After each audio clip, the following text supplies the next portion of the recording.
mais uma vez, e abrir no Salmo 32. Salmo número 32.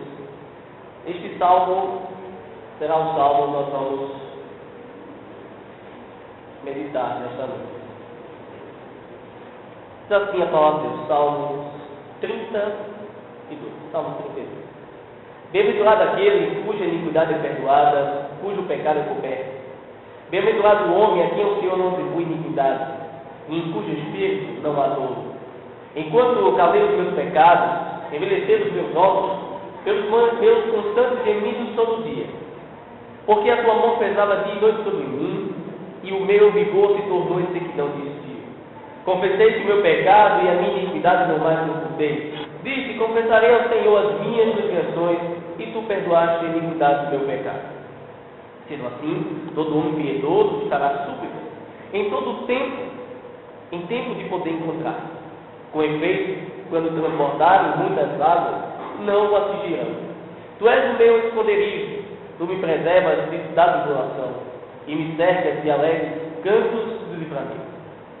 Instruir-te-ei e te ensinarei o caminho que deves seguir, e sobre as minhas vistas te darei conselho. Não sejas como o cavalo ou a mula sem entendimento, os quais com freios e cabrejos são dominados. Toda sorte não te obedece. Muito sofrimento terá de curtir o ímpio, mas o que confia no Senhor, a misericórdia o assistirá. Alegrai-vos no Senhor e regozijai-vos, ó justos, exultai, vós todos que sois retos de coração. Deus abençoe nossos corações a leitura da sua palavra. Amém? A igreja pode estar. Meus irmãos, o Salmo 32 fala de felicidade. A palavra que o salmista usa na introdução do Salmo é bem-aventurado. Bem-aventurado é a palavra traduzida para o português do hebraico, que significa feliz ou felicidade. Uma felicidade suprema, uma felicidade que vem de Deus, da graça do Senhor derramado em nossos corações. O Salmo 1 define o que é felicidade, lembra? É o Salmo que encabeça todos os restantes dos Salmos. Ele diz, feliz ou bem-aventurado o homem que não anda no caminho dos ímpios, não se detém no caminho dos pecadores, não se assenta na roda dos escarnecedores. Antes o seu prazer está na lei do Senhor, e na sua lei medita de dia e de noite. Segundo o salmista, Salmo 1, ele diz que feliz é aquele que medita na lei do Senhor de dia e de noite. Feliz é aquele que não anda segundo o conceito e os valores do mundo. Também o Salmo 32, o salmista, o rei Davi, ele define o que é felicidade. E a estrutura do Salmo nós poderíamos entender dessa forma. O versículo 1, a definição de felicidade. Qual é a felicidade suprema? Qual a felicidade que o homem pode encontrar? Aonde ele pode encontrar essa felicidade? Como que ele a encontra? Nos versículos 2 até o versículo 4, nós temos a experiência do rei Davi. A experiência de ter se afastado do Senhor, de não ter confessado ao Senhor os seus pecados. O versículo 5 fala da restauração dele após a confissão de pecado. Do versículo 6 ao versículo 11, nós podemos tirar 3 lições que o salmista tirou de ter por um momento se afastado de Deus, por ter também sido restaurado pelo Senhor através da confissão de pecados. E nós precisamos entender este salmo, porque a felicidade consiste, em primeiro lugar, em confessar o Senhor os nossos pecados. Talvez você esperasse que eu falasse que felicidade consiste em ter um carro, felicidade consiste em ter uma casa, felicidade consiste em ter posses e riquezas. Até porque o rei Davi, ele tinha palácio, ele tinha muitas propriedades, posses, riqueza, servos. E ele poderia começar o salmo dizendo: bem-aventurado ou feliz aquele que desfruta das riquezas deste mundo. Mas não. O rei Davi, ele diz: bem-aventurado aquele cuja iniquidade é perdoada, cujo pecado é coberto. Felicidade. Feliz o homem que não oculta diante de Deus seus pecados. Feliz o homem que recorre ao Senhor Jesus Cristo, se arrependendo dos seus pecados, que vai aos pés da cruz e reconhece a sua iniquidade. Feliz, cuja iniquidade é perdoada, cujo pecado é coberto. A palavra aqui, coberto, que é usada pelo salmista, é a palavra que era usada no Velho Testamento no cerimonial, no dia da expiação, onde o sumo sacerdote entrava no Santo dos Santos, onde estava a Arca da Aliança.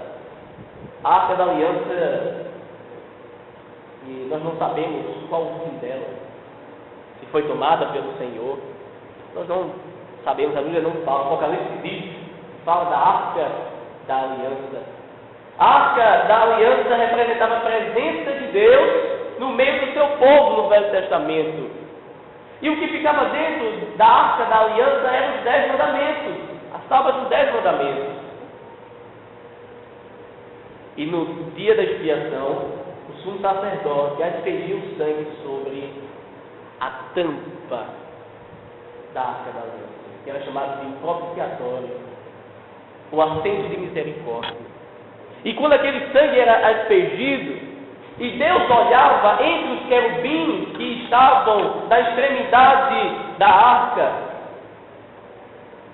Deus via o sangue de um substituto inocente, de um cordeiro sem mácula, sem mancha, que representava o sangue do Senhor Jesus. João Batista olha para ele e diz: eis o cordeiro de Deus que tira o pecado. E aquele sangue que cobria a tampa do propiciatório, ou melhor, o propiciatório, a tampa da Arca da Aliança,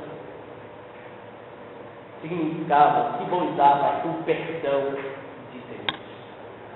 Que mesmo o homem pecador, que quebra os mandamentos de Deus, que estava naquela arca, mas o sangue de um substituto inocente, o sacrifício, traz perdão para o pecador. E Deus não imputa mais sobre nós a culpa do pecado. A culpa do pecado leva o homem ao inferno, à condenação eterna. Mas através do sangue de Jesus Cristo, nosso substituto na cruz, como diz o apóstolo João na sua primeira carta, propiciação pelos nossos pecados, usando um termo do Velho Testamento, da Arca da Aliança, do propiciatório, onde quando o sangue de Cristo é derramado, o sangue da vítima inocente, para satisfazer a Deus Pai, e para que Deus Pai olhe para o pecador e o perdoe, e não impute sobre ele a condenação que o pecado leva o homem, porque Cristo, ele nos cobre todo o pecado. Quando o Senhor Deus olha para nós, e uma vez que tomou nós precisamos seguir a Cristo, com fé no Filho de Deus, ele deu o seu sangue sobre nós. Por isso nós não seremos condenados, porque o sangue de Cristo nos cobre de todo o pecado. Isso é graça, misericórdia, Pai. E o salmista diz: feliz aquele cuja iniquidade é perdoada, cujo pecado é coberto. Você já tomou a sua decisão de seguir a Cristo? Já constituiu Cristo como seu Salvador? Você é bem-aventurado. Você é feliz. Versículo 2, ele continua dizendo: bem-aventurado o homem a quem o Senhor não atribui iniquidade e cujo espírito não há dolo. Ele fala de bem-aventurança ou de felicidade de duas formas.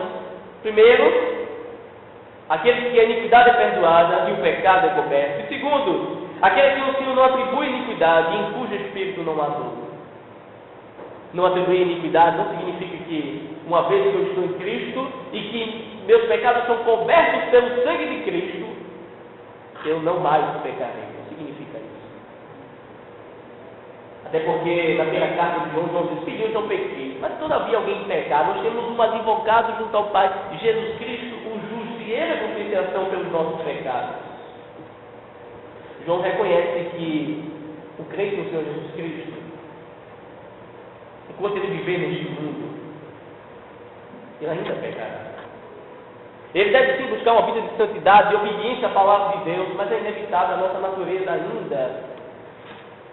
ainda o Senhor não arrancou de nós, de forma completa e total, a velha natureza.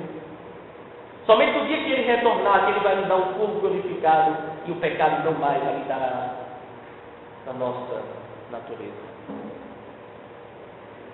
Enquanto calei os meus pecados, envelheceram os meus ossos pelos meus constantes gemidos todo dia, porque a tua mão pesava dia e noite sobre mim, e o meu vigor se tornou em sequidão. Porque Davi diz que é feliz o homem a quem o Senhor perdoa os pecados, em que ele não atribui iniquidade. Nós temos que entender que quando o rei Davi escreveu este salmo, ele escreveu depois do seu arrependimento. Arrependimento foi um pecado grave, um pecado específico, que foi o pecado do adultério, junto com um homicídio. O rei Davi, para quem não sabe a história dele, ele cometeu uma adultério. Ele começou Betseba, esposa de Urias, seu general. E mesmo sabendo que ela tinha um esposo, ele a cobiçou, desejou-a e consumou o pecado. E mais, para esconder a gravidez dela, ele mandou Urias para uma batalha, a qual ele sabia que Urias iria morrer, a fonte da batalha. E foi o que aconteceu. E o Salmo 32 e o 51 foram escritos provavelmente juntos, onde Davi vai abrir o seu coração e vai confessar os pecados diante do Senhor. Interessante que a Bíblia não esconde os pecados dos seus heróis. E o versículo 4 e 5 fala do coração, da alma de um homem crente, que não deixou de ser servo de Deus, mesmo ter caído em um grave pecado. E ele aqui diz que por um determinado momento se afastou de Deus, se escondeu de Deus. Ele não confessou ao Senhor o seu pecado. Ele parecia que tinha triunfado sobre tudo e todos. Parecia que estava tudo bem com ele. Mas o pecado começou a trazer dor para Davi. Pois Davi tinha consciência do seu pecado, apesar de não ter ido ainda até Deus confessá-lo. E ele disse que a sua alma estava ressequida. A sua alma estava seca como no deserto, no tempo de estiagem. Ele diz aqui no versículo 4, porque a tua mão pesava dia e noite sobre mim, e o meu vigor se tornou em sequidão de estio. O crente no Senhor Jesus Cristo, quando ele peca contra o Senhor, ele sente a sua alma seca, enquanto ele não vai até o Senhor se arrepender deste pecado e confessar este pecado. E aqui Davi, ele diz, olha, estava doendo em mim. O meu ser, a minha alma, o meu corpo estava sentindo o peso deste pecado que eu cometi contra Deus. No Salmo 51 ele diz, Senhor, pequei contra ti, somente contra ti. Tem misericórdia de mim, Senhor, apaga as minhas transgressões, lava-me a minha iniquidade. Essa deve ser a nossa atitude diante de Deus, quando nós pecarmos contra Ele, porque o Senhor sabe com quem Ele está tratando. O Senhor sabe a quem Ele escolheu desde a eternidade. Ele sabe que somos pecadores. Ele conhece a natureza humana. Hebreus diz que nós temos um sacerdote diante de Deus que pode se compadecer das nossas fraquezas. Quando você peca, você não surpreende a Deus, não, sabia? Isso não agrada a Deus, pecar. Ofende a santidade de Deus. Mas não surpreende Deus, não. O que surpreende a Deus, humanamente falando, é quando nós endurecemos o coração e permanecemos no pecado. Quando nós endurecemos o coração, nos afastamos dele, ao invés de ir até ele e dizer, Senhor, pequei contra ti. Isso surpreende Deus. Não que pega ele de surpresa, porque Deus nada pode pegar de surpresa. Mas coração obstinado, endurecido contra Deus. Isso de fato, Deus surpreende com o pecador.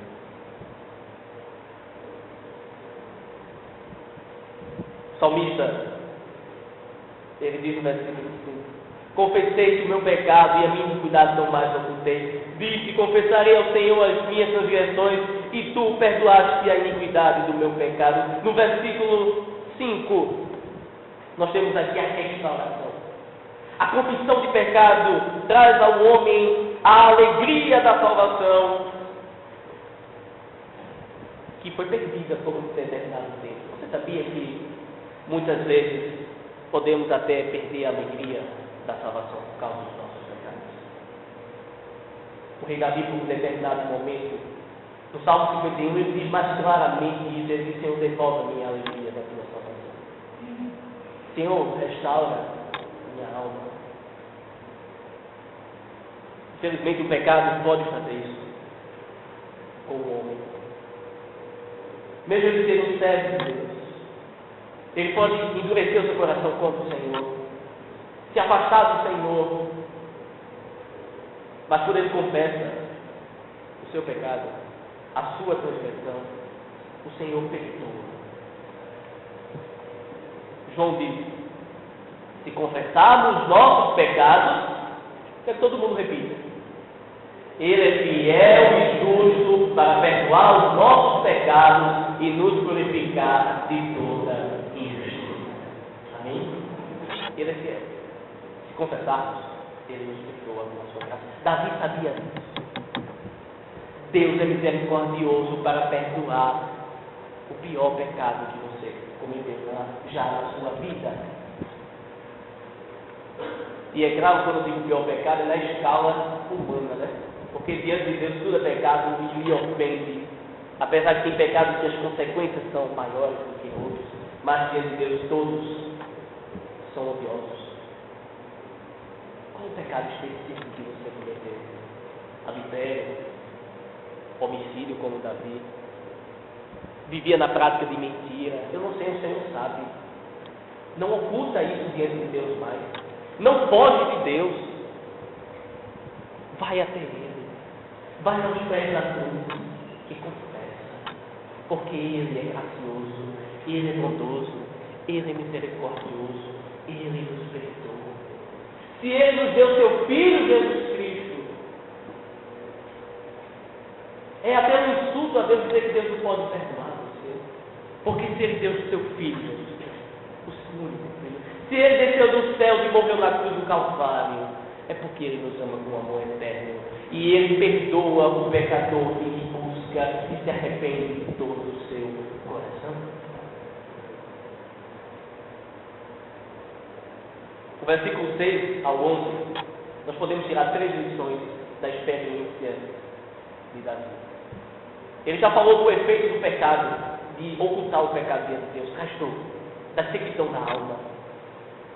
Mas também, no versículo 6 ao 11, ele tirou 3 lições dessa experiência que ele passou, de se afastar de Deus, de cometer o pecado contra o Senhor e depois de voltar a comunhão com o Senhor. Se você quiser ver a história, está em Samuel, capítulo 2, onde o profeta Natan é usado por Deus para repreender o pecado de Davi. E o Salmo 32, 51 é a exposição de Davi do seu arrependimento. E lá no profeta, ou melhor, no livro de Samuel, capítulo 12, eu queria ler o versículo 12 e 15, quando Natan repreende Davi e diz: porque tu o fizeste em oculto, mas eu farei isto perante todo Israel e perante o sol. Então disse Davi a Natan: pequei contra o Senhor. Disse Natan a Davi: também o Senhor te perdoou o teu pecado, não morrerás. Mas posto que como isto deste motivo a quem blasfemasse, os inimigos do Senhor, também o filho que te nasceu morrerá. Então Natan foi para a sua casa. Você sabe quem foi que confrontou Davi deste pecado que ele está confessando aqui? Que ele ocultou por um determinado momento de Deus? Foi o profeta Natan, que contou uma história, uma ilustração de cordeirinhas, né? De um homem que tinha muitos bens, muitos cordeiros, grande rebanho, em um que só tinha uma ovelhinha. E chegando um estrangeiro na casa daquele que tinha muitas posses, este homem não queria matar nenhum cordeiro para oferecer ao visitante. E foi matar a única ovelhinha daquele homem. Natan disse para Davi. E Davi disse: quem é este homem? Ele era rei e ele disse: eu vou matar esse homem. Sabe o que Natan disse? Eu estou usando com minhas palavras, leia capítulo 12. Este homem é tu, Davi. E aqui no final, Natan diz: o Senhor perdoou o teu pecado. Você se arrependeu e confessou, o Senhor perdoou. Mas a tua filha, o filho, que está no ventre de Betseba, vai morrer. As consequências do pecado de Davi não foram apagadas. Ele sofreu.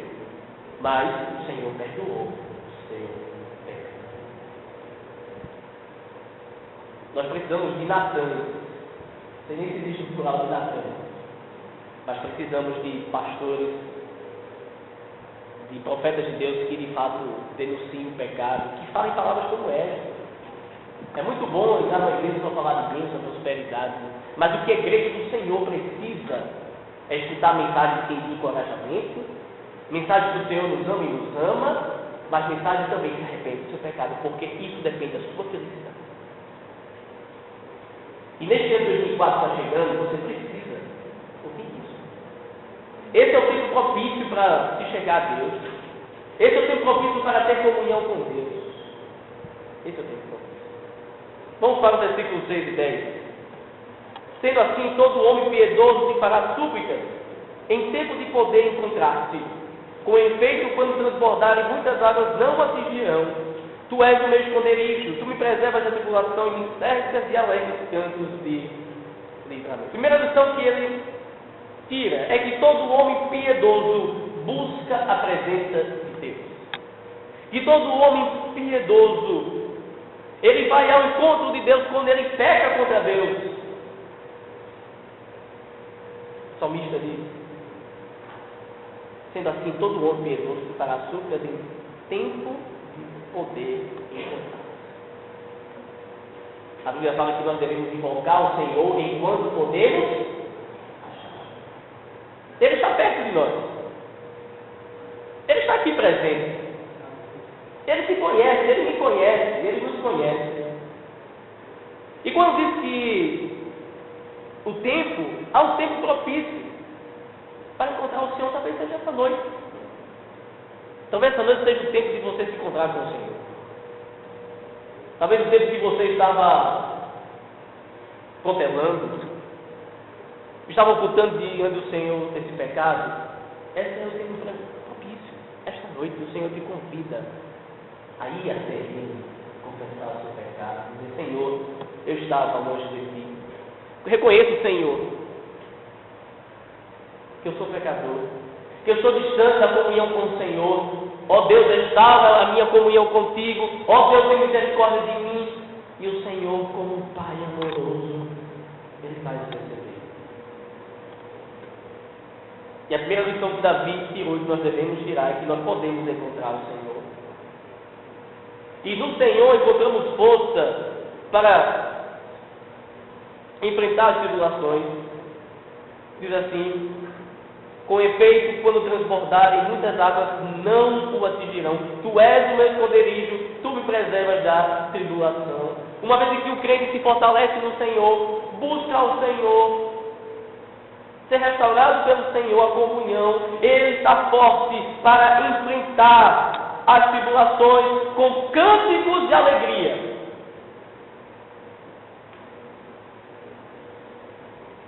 E aí é por conta disso que o crente pode estar feliz até mesmo quando ele está desempregado. O crente ele pode estar feliz muitas vezes quando ele está enfermo.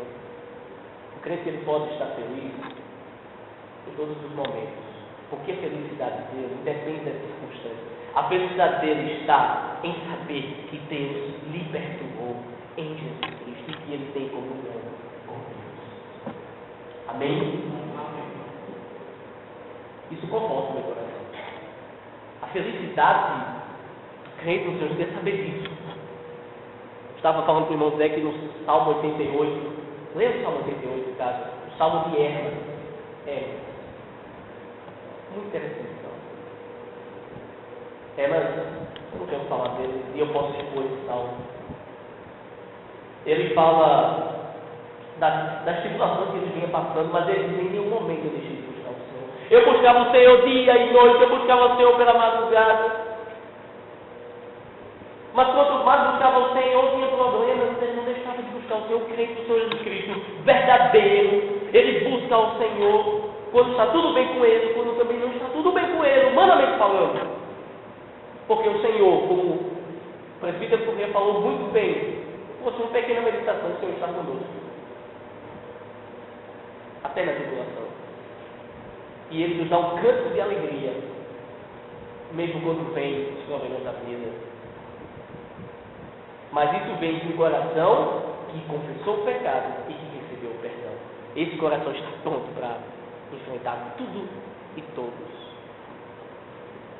O versículo 8, a segunda lição que ele tirou, diz assim: Instruirei e te ensinarei o caminho que deves seguir. E sobre as minhas vistas te darei conselho. Não sejais como o cavalo ou a mula, sem entendimentos, quais com freios e cabrestos são dominados. De outra sorte não te obedeço. Eu não conheço muito bem, não, essa estrutura cavalo, mula. Não sou muitas pessoas aqui, talvez foi criado no interior, no campo, conhecem mais do que eu. Uma vez eu estava chegando na rua ali de casa, onde o irmão Zé mora, e eu vi acho que era um burro, ou um jumento. E o jumento estava se coçando e ele foi se coçar. Meus irmãos fiquei até com medo de bichinho se machucar, porque eles jogavam para um lado, passe para o outro e passe para o outro, assim, né? O outro se coçando e depois saiu e veio né? Os animais, eles precisam ser guiados por nós, não é assim? O cavalo e a mula. E o cabresto serve para quê? Para dar um freio, né? Ele precisa da direção. Sabe qual foi a lição que Davi tirou? Daqui. É que o Senhor está dizendo: eu estou olhando para você, Davi, olha para mim. Eu quero te ensinar, Davi, só com o meu olhar, Davi. Eu não quero precisar colocar o cabresto em você, porque se for preciso eu vou colocar um freio em você. Se for preciso eu vou enviar açoites para que você esteja no meu caminho. Porque eu sou Deus e posso fazer isso. Hebreus diz que o Senhor ama e por conta disso Ele disciplina todos quanto Ele ama. Os seus filhos. Mas Ele diz: olha para mim, Davi, eu quero te instruir com o meu olhar. Eu quero te ensinar, olha para a minha palavra. Porque se você se afastar de mim, não olhar para mim, eu posso colocar um cabresto em você. O Senhor aqui está chamando Davi de besta, né? Não é um besta, não é uma mula. Está sendo tu agiste como uma mula, como um cavalo se afastando de mim. Mas eu coloquei um freio em ti e enviei o profeta Natan. E se não fosse o profeta Natan que ele não escutasse, endurecesse o coração, talvez o Senhor ia enviar outra coisa. Porque aqueles que Deus amou com o amor de predestinação eleitos, Ele não desiste. Deus não desiste de você. Deus não desiste de você. Que Ele amou com o amor eterno. Porque Apocalipse diz que Ele, Jesus Cristo, é o Cordeiro de Deus que foi entregue antes da fundação do mundo. E por final, aprenda isso que Davi aprendeu. Coloque a sua vida no prumo da palavra de Deus. Talvez o Senhor possa, se você não quiser, colocar um cabelo de você. Versículo 10. Muito sofrimento será de o ímpio, mas que confia no Senhor assistirá a misericórdia. Alegrai-vos no Senhor e regozijados aos justos, exultai vós todos que sois retos de coração. A última lição que ele tirou foi que o ímpio, ele pode escolher nessa vida, curtir a vida, aproveitar os prazeres deste mundo. E nós às vezes olhamos e dizemos: rapaz, o camarada não teme a Deus, não busca o Senhor, e parece que está tudo bem com ele, né? Se não acontece nada com ele, ele quer que ele prospere. Mas sabe qual é o primeiro? De viver desta forma, afastado de Deus, e não confessar o pecado diante de Deus, não se arrepender e confessar Jesus Cristo como Salvador. O fim é muito sofrimento. Muito sofrimento. Você sabe o que é passar a eternidade no lago de fogo? Meu amado, como nós não compreendemos as alegrias dos céus, que será uma alegria, um gozo tão grande que nós não compreendemos, também as penalidades do inferno que a Bíblia fala, o Novo Testamento fala, eu não posso compreender como vai ser isso. Eu lembro só de parábolas que o Senhor contou, e vocês sabem, né? Daquele que morreu e estava no inferno com sede. Mas aquele que confia no Senhor, a misericórdia o assistirá. É a misericórdia do Senhor que perdoou Davi. É a misericórdia do Senhor que nos perdoa. É a misericórdia do Senhor que restaura a nossa comunhão com Ele. É a misericórdia do Senhor que vai nos levar ao novo céu e nova terra. Por isso diz o versículo 11: alegrai-vos no Senhor, regozijados os justos, exultai vós todos que sois de retos de coração. Se alegre no Senhor. Exulte ao Senhor, ao Deus da nossa salvação. E se você sente o peso do pecado, se você sente a sua alma ressequida quando ainda não foi ao Senhor, confesse ao Senhor. E isso é bom. É bom que você sinta como Davi sentiu o peso do pecado, para confessar ao Senhor. E o Senhor te alivia. Ele leva o teu fardo. Ele te perdoa. Ele restaura o teu coração. Ele restaura a tua alegria. Por isso, regozijados, ó justos. Alegre. Fiquem alegres. Que o ano 2014 possamos buscar o Senhor. Todos os dias da nossa vida, buscarmos a presença de Deus. Não oculte diante do Senhor o seu pecado. Confesse, busque, e Ele vai te receber de braços abertos com a sua graça e a sua misericórdia. Amém?